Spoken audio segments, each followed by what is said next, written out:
Bonjour et bienvenue dans le flash d'information. La propreté, c'est la clé de la santé. Hier, vendredi 18 mars, on a célébré la journée nationale de la propreté.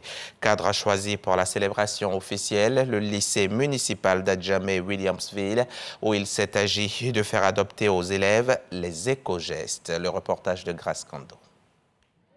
Le lycée municipal d'Adjamé-Williamsville choisi pour abriter le lancement officiel de la journée nationale de la propreté.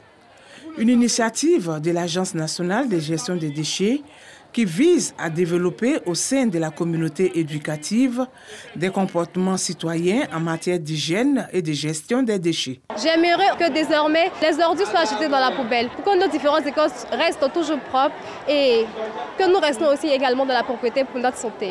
Nous allons mettre en place des brigades de salubrité.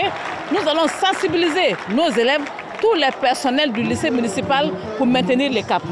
Et pour cela, nous allons nous équiper, nous allons mettre les moyens qu'il faut pour pouvoir le faire. Cette journée nationale de la propreté s'inscrit dans le cadre du projet de sensibilisation en milieu scolaire. L'État de Côte d'Ivoire veut un Ivoirien nouveau à tous les niveaux. Nous sommes conscients que c'est dans l'esprit des enfants qu'il faut créer le besoin de la propriété.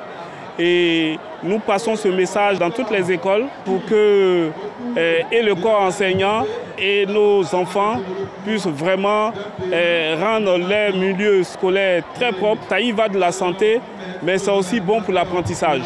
Le projet de sensibilisation en milieu scolaire va toucher 80 établissements.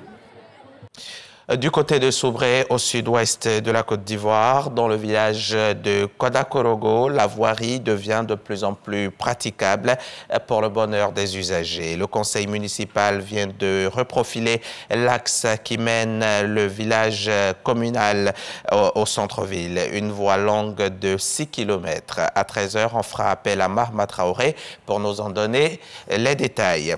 Après la prise de contact et leur installation, les membres du gouvernement au Mali, au Burkina Faso, les membres donc du gouvernement burkinabé ont tenu un conseil de ministres autour du chef de l'État, le lieutenant-colonel Paul-Henri Damiba, un rendez-vous dominé par la situation sécuritaire. Le ministre de la Défense nationale, le commandant des opérations du théâtre national et le directeur de l'Agence nationale du renseignement ont tous fait le point sur la situation, ce qui a permis à l'ensemble du gouvernement de prendre la pleine mesure de la situation marquée par la poursuite des attaques. La situation humanitaire est également préoccupante dans le pays, selon le porte-parole du gouvernement. C'est une revendication lancinante de la classe politique guinéenne, être enfin associée au processus de la transition. Depuis le coup d'État en septembre, de nombreux partis se sont mis à l'écart. Le ministre de l'administration du territoire les a donc reçus toute cette semaine pour définir les termes d'un futur cadre de dialogue permanent.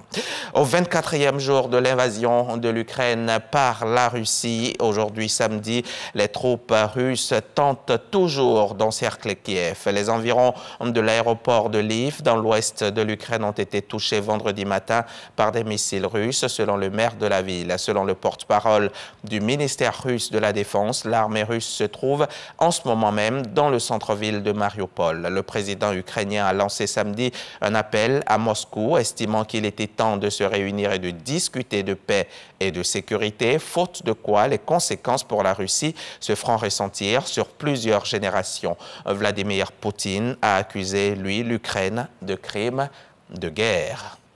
Rendez-vous à 13 h pour développer tout ça. À tout à l'heure.